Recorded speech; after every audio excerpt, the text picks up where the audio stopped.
DeSanto Propane is 4 generations strong as a trustworthy family-owned business with unmatched customer service. Go online at DeSantoPropane.com for more info or call toll-free at 1-800-752-4574. Since 1937, the difference has been DeSanto Propane.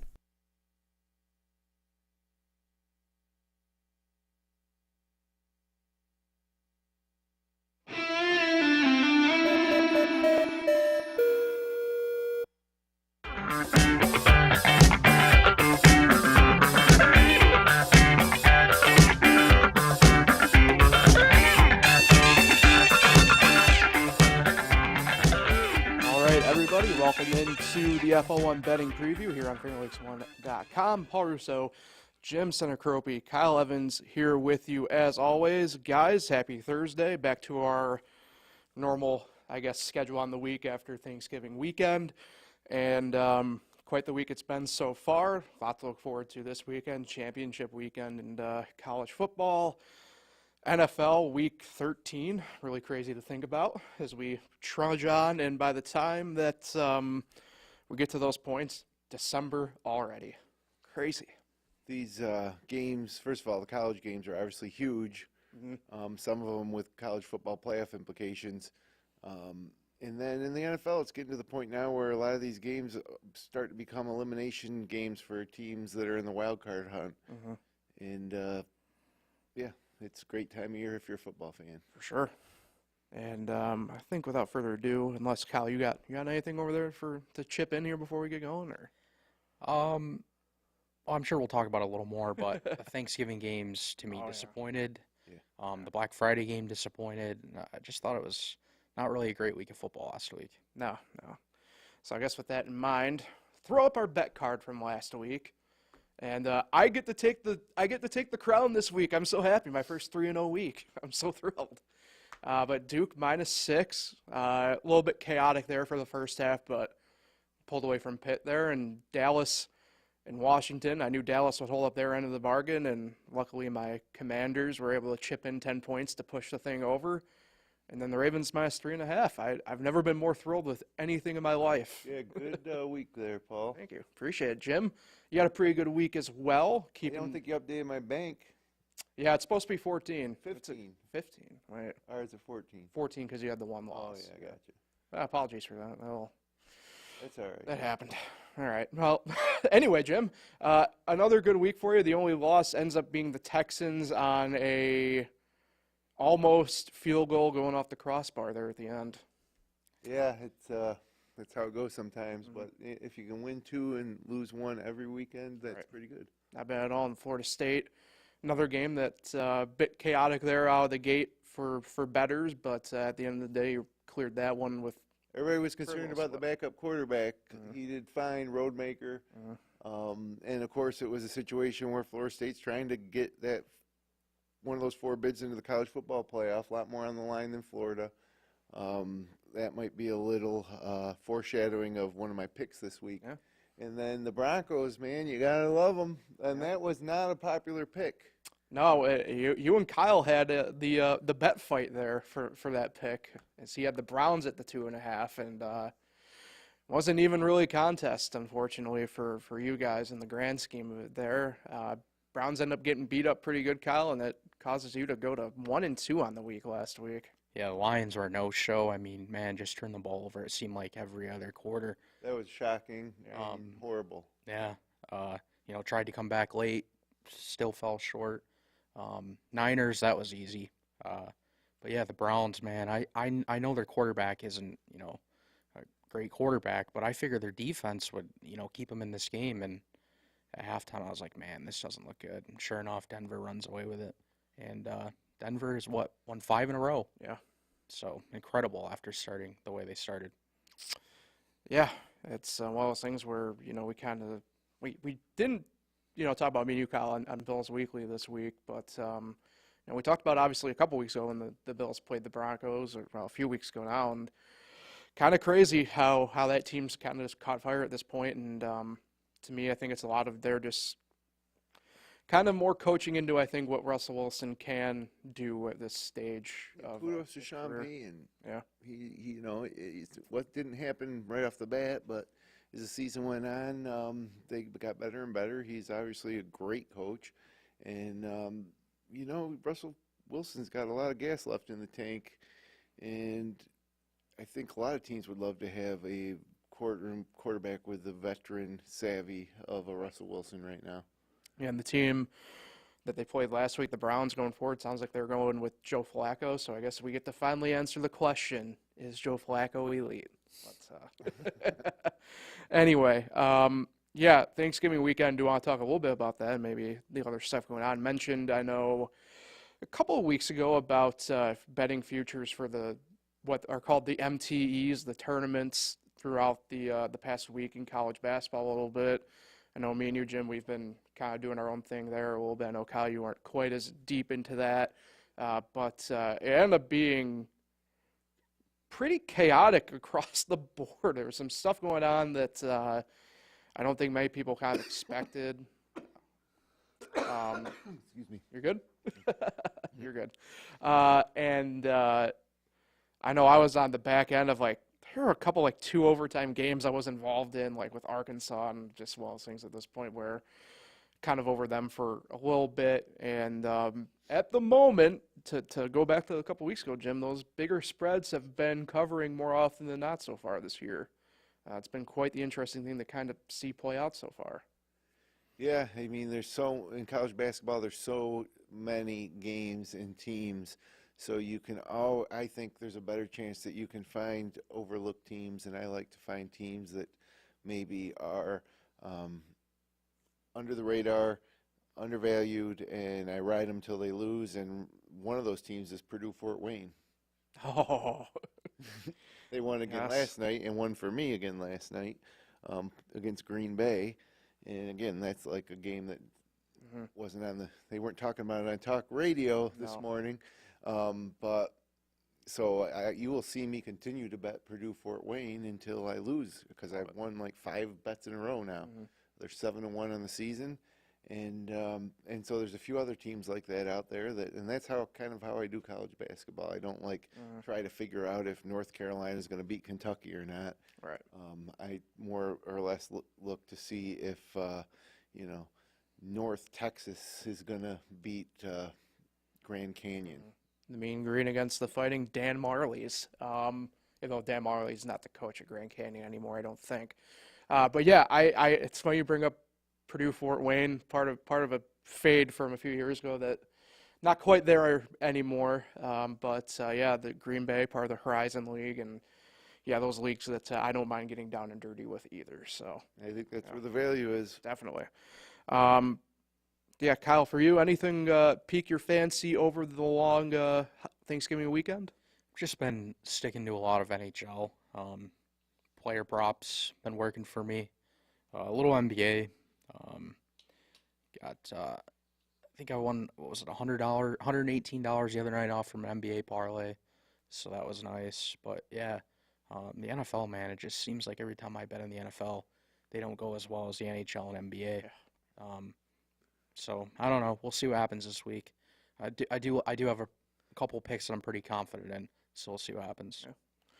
Yeah, NFL again, in the grand scheme of it, outside of the over and the cover that I had, the other stuff I had going on was not even close. I think the only thing that I had collectively hit was Javonte Williams' alternative rushing yards over 40, and even then that was a climb and a half, it felt like. So NFL's wonky as usual. Never know what could happen on any given Sunday. I have a lot of games I like on both sides this week. Yeah. It's tough to pick the 3 that I got to choose for the show.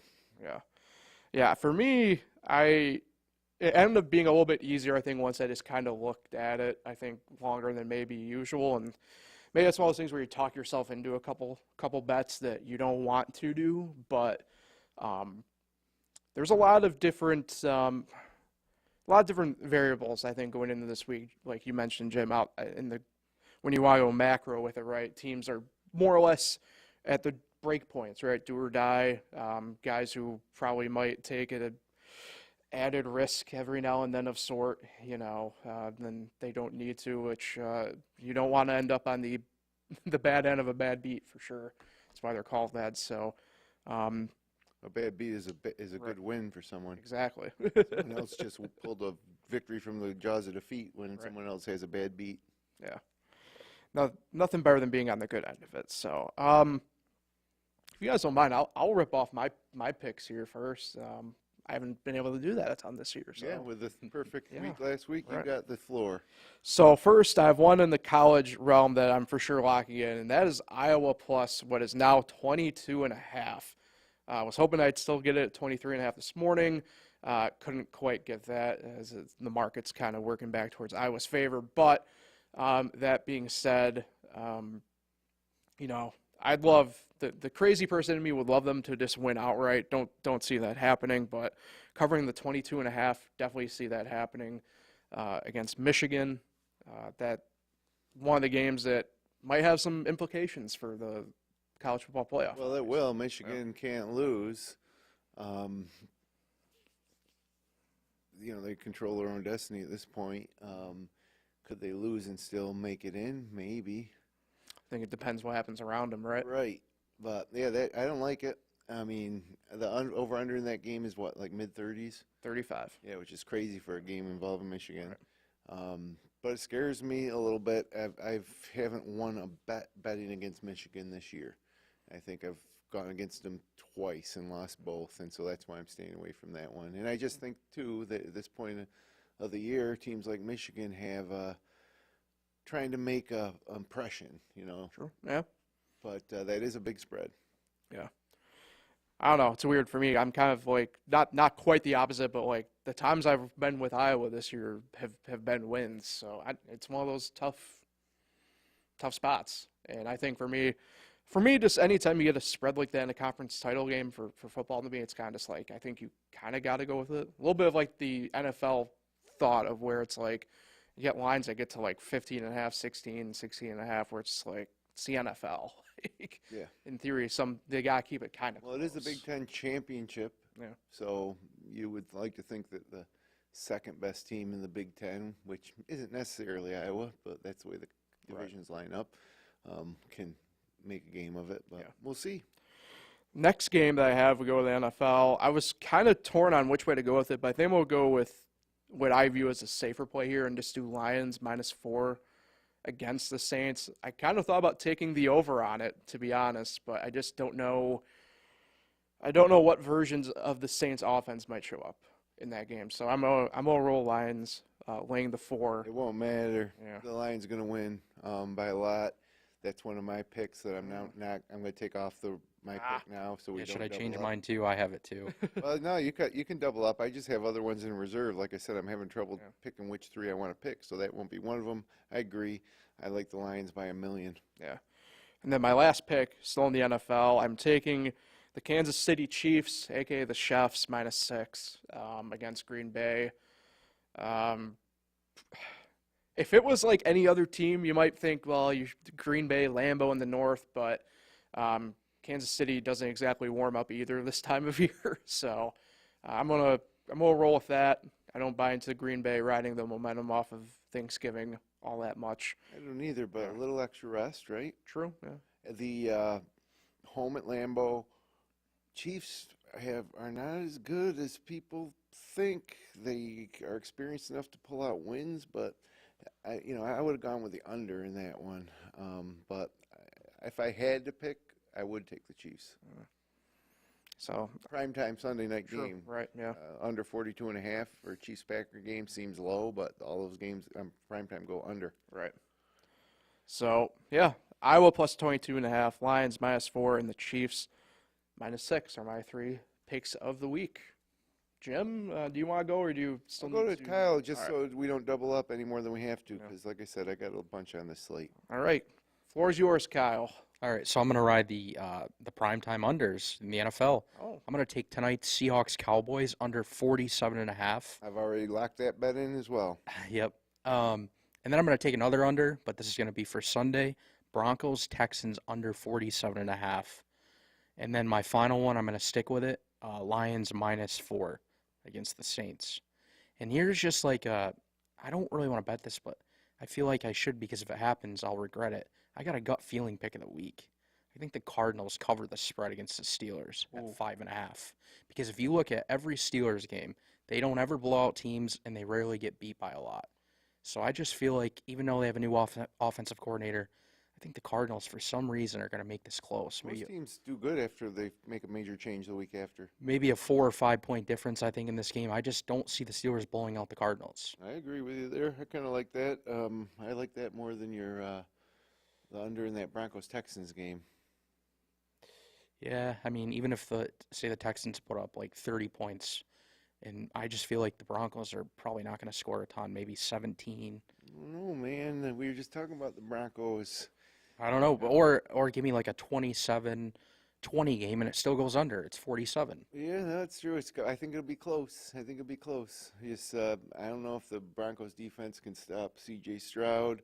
And in retrospect, I think if the Broncos need to score points to keep up, that they'll come up with a plan. But the Texans coming off that loss last week, devastating a little bit, you know. So see how they bounce back. But interesting. Yeah. Jim, I think it's your time. All right. I think I'm going to go 3 college games. Love it. First, I'll touch on the NFL games that I'm not going to pick because we already mentioned some of them. But I like the under in the Browns-Rams game, under 40. Yeah. The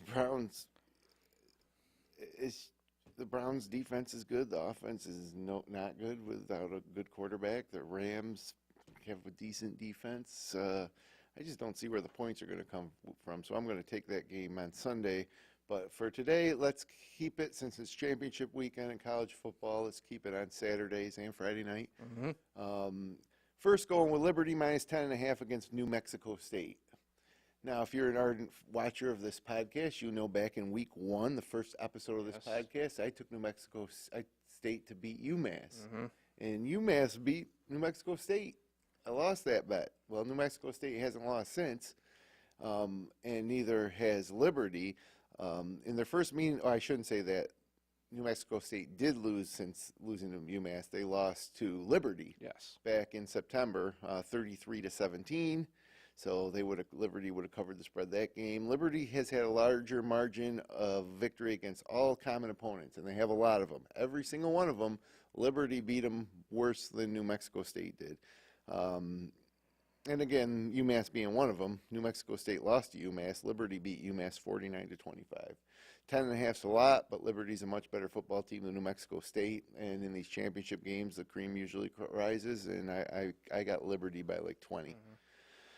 Okay, on to the American Athletic Conference. SMU versus Tulane. Over 47. All right. In their last 3 head-to-head meetings, 2020, 21, and 22, they all went over 70 points. And if you go back the previous 2 years before that, they went over 60 points. So that's 5 times in a row these teams have met where they've scored over 60 combined points. The over-under is 47. I don't understand why, other than if they went much higher, too many people might bet the under. I don't know. But I got SMU Tulane going over 47.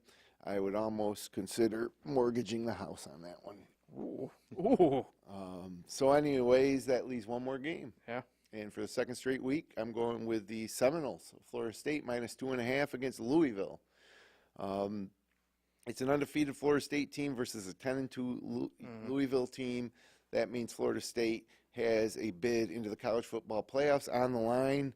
I'm sure that the Alabamas and Ohio States of the world would love to see Florida State lose, but I don't see them, even with their backup quarterback, who performed great in relief against North Texas and then won the game against Florida in the Swamp last week. After getting knocked out. Florida State is going to win this game, and 2.5 is a number that makes me feel pretty comfortable. We'll cover that too. Louisville lost last week to Kentucky by 7. Yep. So why would they beat Florida State? On October 14th, Louisville lost at Pitt 38-21. So what would lead me to believe that they could beat Florida State? Louisville won 7 or 1. These are the teams Louisville beat by 7 or less points. On the road at NC State, at Indiana, at Georgia Tech, home versus UVA, at Miami. So they got those wins, but they were close games. And Florida State's a much better football team than all those teams I just mentioned. It opened at -5.5. And now it's down to 2.5, which that line movement would lead you to believe that maybe you should bet Louisville, but I'm not falling for it. If Louisville wins, the ACC doesn't send a team to the college football playoff, so you're probably going to have a little help from the officiating crew as well. Florida State also finally, I think, has something to prove because everybody this week's been talking about how they don't belong in the college football playoffs. So deep dive on college football this week. And a bonus pick for all you folks at home, Bengals Jaguars under 38 Monday night. How about that?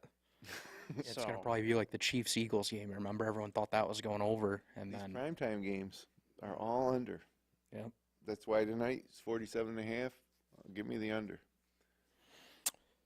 I want to go back to the college stuff for a minute because I do have a couple sprinkle offerings to kind of throw in there a little bit.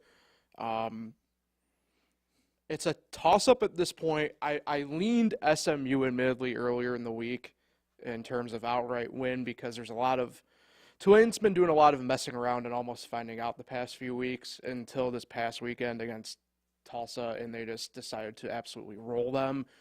They got a couple guys back on the defensive side of things and on the offensive side of things, but part of me kind of wonders if they were sandbagging a little bit through the week. So keep your eye on some line movement as that gets closer to being done on Saturday, in my mind anyway. Do love that over, though, in that play, Jim, because SMU's offense is I don't know if high-powered is the exact proper term, but they enjoy putting up a lot of points, that's for sure. I couldn't pick a side. I don't know who's going to win the game, but I'm pretty confident that they're going to score over 47 combined points. Yeah. I don't care who wins. Does anybody care who wins the American Athletic Conference Championship? I do. I Who are you pulling for? Well, I don't have the ability to do a true zoom in here, but if you want to look at my cup here, I do have the retro Tulane fight Green Wave, ride the Green Wave sticker, in addition to the frightened Yukon Husky, and we got Bubba Wallace on there. Anyway, and SMU is just going to be off to the ACC, right? Right. Yeah. Sun Belt. Troy -6 against Appalachian State. Troy's. It's a pretty heads-up matchup, but the key difference for them is going to be the fact that Appalachian State's run defense has just fallen off a cliff as the year's gone on. So I think Troy -6, more or less you're laying a give or take the touchdown with it. I think that's a good play as well if you want to do some sprinkle action there.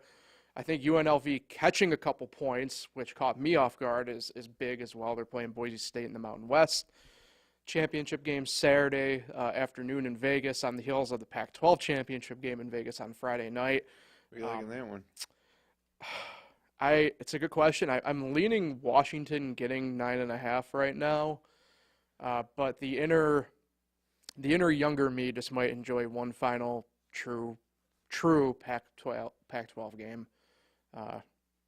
Yeah, I like Oregon in that one, but to be honest with you, Washington just has been phenomenal this season. Yeah. But it is sad that the Pac-10's coming to a close and that college football's turned into a big pile of crap. But what are you going to do? Thank the Big Ten for that. Yep. And their stupid Michigan-Iowa championship game. Well, there's one team specifically in the Big Ten I think we should thank. Penn State. Yeah, if you want to go really back to when it all originated, Penn State, by not joining the Big East, really kind of set the stage for all this stuff, 30, 40 years later. Yep. So, scumbags. Yep. Man. Kyle, is there any Festivus airing grievances you want to get off your chest about college athletics? Well, I did actually. I forgot about this. I put together a parlay last week of college football. Again, I did my method, favored by more than 12 points. I did, I think, 12 picks or maybe 15. I can't even remember. Money line? Yep. And I won $130. Dang. Not bad. And there was only one sweat. It was Washington and Washington State. Oh. Right? They played each other, right? Is that the Apple Cup, yeah. Yeah. It was kind of a sweat, I think. What was but it? That pick is why I like Oregon. Yeah. By that game. Right. Washington seems to keep winning these games. Oregon seems like the better team. But I mean, there's the element of like Washington's found a way to just win, which you have to take some sort of element there. But I mean, not just last week. I mean, Oregon State really kept them super close. well, Oregon's Washington- getting so many points. That Washington- even Washington right. can still pull out the game Yeah. and lose, and you can win your bet if you take Oregon. I mean, Washington also was in a fight with Stanford and Cal at certain point. Yeah, it I mean, doesn't make it's sense. just they got, and I know we're gambling, whatever here, but like Michael Penix, something's up with him. I don't know if he's like battling an injury, but he seems off lately, and that's maybe also just me with my love affair of Pac-12 After Dark shenanigans, but something doesn't seem quite right. I don't know, but I don't want to put anything. Kyle, with those big money line parlays, what I like to do, or I tend to do, is instead, like, how many teams was it? Like 10? Yeah, it was like 12 or So I will break those up into like 4-team or 6-team parlays. So, because a lot of times when you bet those 10, 12 money lines that are all heavy favorites, just one of them drops and you lose. Right. So you do lose a little bit on the odds, but it's a little safer because you can, if you have 2 or 3 or 4 to 5, 6-team heavy money line favorite parlays, and you lose one of them, you can still make money. And whereas it's all or nothing. Yeah, it's kind of like the round robin kind of type bets in a way. Yeah, In essence, anyway. similar, except I don't want to play with 12 teams. Maybe Right? No. Right? Yeah. I'm just saying I'll take 2 early games and 2 late games, and then instead of just doing one big parlay, so it's just because to me, like I said, if they all hit, great, you've still won a ton. Yeah. So maybe if you do it that method, instead of winning like one, let's say 130 or whatever you won, you might end up winning 70. I have a question as well. Kyle, did you take Alabama? I can't remember. I'd have to look. You'd be having 2 sweats then. I don't think they were 12-point favorite, 12.5-point favorites, were they? They were up in double. I know the line closed in double digits. I know that. Let me check. I mean, I'm not. So we didn't talk about that game. No. I like Georgia. Was it 6 points right now? 5.5. I thought I saw this morning. Yeah, I mean, I like Georgia in the SEC championship game. Alabama, after losing early Yeah. in the season, has come back and won, and I've won a lot on Alabama, but they don't look like that national title contending Alabama team, while Georgia certainly does. True. Yeah. So I would take Georgia in that one too if I was gonna bet it. But Yeah. who wants to bet against Alabama? Not me. That's kind of my philosophy on it, but it's weird. Like outside of the Texas loss, like the 2 teams that have given Alabama the most headache all year was last week with Auburn and then South Florida, who by the way is going bowling, but that's a separate discussion for a separate time. But like, Kyle, you're smirking over I there. did take Alabama. I forgot about that. So you had So here's what I did. double See, sweat. I made so many bets since then I can't even remember. So I actually did a 15-leg parlay, $25 to win 118, and the odds were plus 375. And I just chose teams that were literally favored by a ton. You're Like crazy. Alabama was like minus 670, and yeah, I've had success doing this now for 3 straight weeks. Yeah, no, I do like that method. I just don't like going 15 that deep. many teams. I don't even like really ever going more than 6 Right. deep on a parlay, just because it just takes that one to foil you. And even with the heavy favorites, there's just upsets that happen. And it's always the one that you have like the most confidence into that ends up Yeah. like biting you at that I would point. never do this with the NFL though. The NFL No, is well, way Hell different. no. Yeah, that's definitely a different ballgame in the NFL. Right. Um, It's crazy. so the other Yeah. championship game we didn't talk about was Big 12. Yeah. Oklahoma State and Texas, and Oklahoma State is catching a ton of points. Yeah. Personally, I'm laying the 14.5. I think with Texas. Although I did see 15 today, so that Yeah, line it's is 15 now. climbing. But The last there's just- 5 times they've played, it's been a one-score game. yeah, there's Oklahoma State beat the Texas Oklahoma team is this year different, too. though, Remember? man. Yeah, that Texas team though this year, they got some bodies on that, especially the defensive line that Oklahoma State's offensive linemen have not seen yet this year. Yeah, That's I'm the- not betting. that's the I'm thing. not touching that game. But if I did, I'd probably go Oklahoma State. A lot of orange though in that game. Yeah, not the kind of shade I like. No. So, let's see. So yeah, did we cover all of them? Big, ACC, AA, SEC, CUSA, Sun Belt, PAC. Who am I missing? Mountain West. Where do you think Syracuse is going to end up in a bowl? All right, so my understanding of this is for whatever reason, the cog in this mess for the ACC is going to be Boston College, because Boston College doesn't want to go to the Fenway Bowl. The Fenway Bowl doesn't really want Boston College, but there might not be a choice on either end, and that's going to dictate, I think, a lot of where the rest of the ACC teams kind of hovering in that range. So like Syracuse. So if Boston College guys like doesn't, that. then Syracuse would go. That's Fenway my Bowl. guess. Yeah. Is the Pinstripe Bowl still a thing? Pinstripe Bowl is still a thing. Some people still have Syracuse projected there. I don't think Syracuse wants to go back to the Yankee Stadium again for twice this year, and then back-to-back 17 times in the last decade. Right. Selfishly, I kind of want the Military Bowl in Annapolis. That's a drive I'd be willing to make, but yeah, I know there's a lot of different fingers pointing at, say, whatever the Birmingham Bowl is called now and the Gasparilla Bowl and stuff like that. So I don't know. It's crap. Yeah. I don't know. Crap. College football bowl games are stupid. You're not a fan of the Pop-Tarts Bowl with the first ever edible trophy going on? It's an edible trophy? It's an edible trophy. Oh, wow. The Pop-Tarts Bowl is the first ever edible trophy, unless you're that person in the top of the replies on X who said, but when you think about any trophies edible, and they're now on an FBI watch list, but you know what I'd like to see is college football playoffs be every conference champion advances. Yeah. And that's it. That's the only way you get in.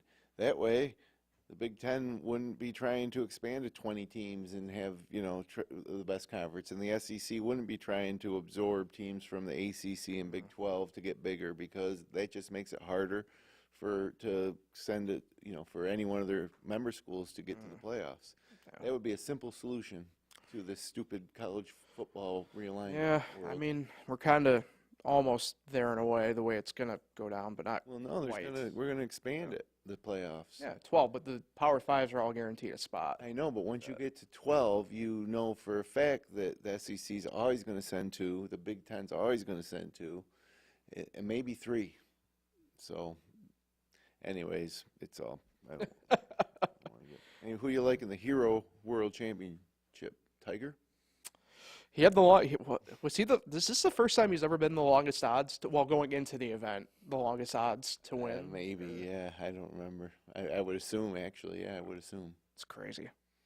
It's nuts. I haven't seen how he's been doing today, admittedly. I haven't either. But I know there was a lot of stuff in the social feeds, like Monster Energy had, welcoming Tiger back to the course for the year and everything like that. And it's crazy. It's crazy. I'm just looking forward to the PNC coming up, right? Him and Charlie are playing together again, so that'll be pretty cool to see how all that goes. Charlie's coming along. It's nuts. Kyle, you have any idea what we're talking about? Not really. Kind All right. That'll happen. Just listening and learning. Okay. I'm not a fan of betting on golf. I mean, I do just because I watch it. But it's tough. I mean, if you're trying to pick the winner before the tournament starts, it's tough because the favorites, the odds aren't long enough for you to where it's accurate. So, John Rahm might be bet $10 to win $40, but he's not going to win that tournament 1 out of every 4 times he plays in it, whatever it is, because the field's too deep. And so then you got to go really searching. So for a while there, I was putting $5 or $10 on a long shot, and one time I had Sebastian Munoz take it to a playoff. Like a $5 or $10 bet was paid like $700, Right. And he lost the playoff, and that was before online betting, and I just didn't feel like getting in my car and going to Del Lago to hedge it. So Yeah.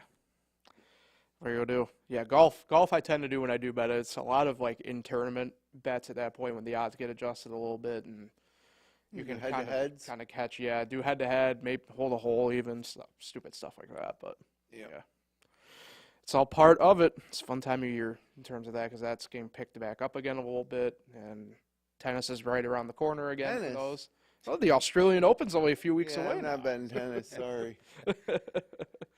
I'm just throwing this stuff out there. Why not people. ping pong? You know, you can bet ping pong on draft or That's table true. tennis Yes. on DraftKings, and you can also bet cornhole on DraftKings. True. Yeah, you got darts, cricket. Yeah. Is this the part where I say on live media that I've bet Japanese B League basketball on DraftKings? I bet 'Cause Korean I have. baseball. I have. They got Jack Cooley's playing for some Japanese team, and for those who may not remember him, Notre Dame forward back 5 years ago now, maybe a little bit Yeah, I more. remember him. Yeah. So you never know who's out there. So I think that will pretty much do it. We're off the rails talking about. Before we go, what do you got? Go ahead. Eagles or Niners? Oh, I'm taking the Eagles. I'm doing it. Don't care. You taking the spread +3? Yes, Okay. of course. I like the Eagles with the points. I can't believe it's at home, right? It's in Yep. Philadelphia. Yep. In I Philadelphia. can't believe it. And why? Because they haven't looked that sharp. They keep winning. Mm-hmm. Yeah, they find a way. And About you, Kyle? last time I checked, San Francisco is not the dominant team No. we thought they were early in the season. Mhm. When they killed like Dallas and all, they started out like gangbusters. Everybody thought they'd go undefeated, maybe. Mhm. So, yeah, I would go with Philadelphia. I do not understand it. Like, what's wrong with Philadelphia? All right. You know Kyle? what? Kyle, I'm what gonna are take you? the Niners. Oh, Minus There 3. you go. Sometimes being contrarian is the way to go. right. Lone Yeah. Wolf. I'm just I don't know. I just maybe it'll be the upset of the week. Well, it wouldn't be an upset. They're the favorites. Yeah. That's why I don't understand. Why is San Francisco favored in that game? Christian McCaffrey has a monster game. Brock Purdy doesn't turn the ball over, and they find their way. And every time that Philadelphia gets into a third or fourth and short, they'll convert it every single time. And they're getting points. So I don't understand. Also, it's rumored that this is another rain game. It's going to rain the entire game, and so Even better. Tush Yeah. push at every play. it'd be 3 straight games the Eagles have played in the rain. That's a It fact. is weird. That's And the over-under's at 47. Huh. So, You got A.J. Brown and Devontae Smith. I don't get it. You got a good defense. I don't understand. Somebody has to tell me why the Eagles are underdogs at home against the 49ers. agreed. I mean, if you're going to give me 3 points with an Eagles team who has a top 5 rush defense in the league, and you're going to force Brock Purdy to actually go out there and perform again, I'm gonna do it. I'm with Jim on this. I don't get why you're giving them more or less a possession's worth of points when you think about it on this. Yeah, I don't Ridiculous. understand it. I didn't have it for one of my picks, though, for whatever reason, but Yeah. I don't understand it. Look what you Sometimes when you see yeah. something like that and you don't understand it, you just walk away. That's that is actually what you should do. If you're wondering why the way it is, it's a good reason to stay away. So, all right, good luck, guys, this weekend with the picks. Hopefully, come back and we're all 3-0 next weekend. yeah, we need to do that one week where we're all 3-0. That'd be great. Maybe it'll be this week. Yeah, why not? Although, I don't like that Broncos pick, Kyle. Yeah. Or the Browns. Let's pray. We'll see. Did you say let's pray? Let's pray that the Broncos, Wow. Texans. No, I'm feeling confident, but I also see what you're saying. You're convincing me to another side, but I don't know. Even if it's a close game, I see like a 27-20 game, like I said, and that goes under, Yeah, no, look, you might be right. or 24-21. Let's say it's a 3-point game. That's under. Yeah. I don't know. And then I just feel like the Broncos are due for a bad offensive game. I mean, is their offense going to slow down 1 week now? Remember how bad they started, and all of a sudden they're just going to look like an elite offense? I like how you're sticking with your guns on this one. I'm like, I don't Yeah, know. you I should. just Yeah. that's the thing. Look, like I said, I did not place a bet on the Broncos, and I did not place a bet on the over. So I'm not saying that. That's just when you guys give your picks. Sometimes they're picks that I disagree with, and I'll let you know for the sake of the podcast. And then this Broncos team, what do they hold? The Chiefs to 19 points or something Strong. weird? And I don't know. Just let's see what happens. I like it. Why not? Why not? Basically, why not what you? we're all doing. We're seeing what happens. Why not? Why not us? Right? Why not us? Watch it finish at like 47, and I win by a half. Hey, that's just as good as if Yeah. they scored 3. As long as the slip clears, it's all that matters. So, all right, guys, good luck. Appreciate you guys stopping on in the studio as always. Appreciate everybody for tuning in. We will be reconvening Thursday once again next week for Week 14. Crazy, crazy, crazy. So, good luck, everybody, and hopefully you're in the green at the end of the week and cash some slips. Have a great weekend, everybody.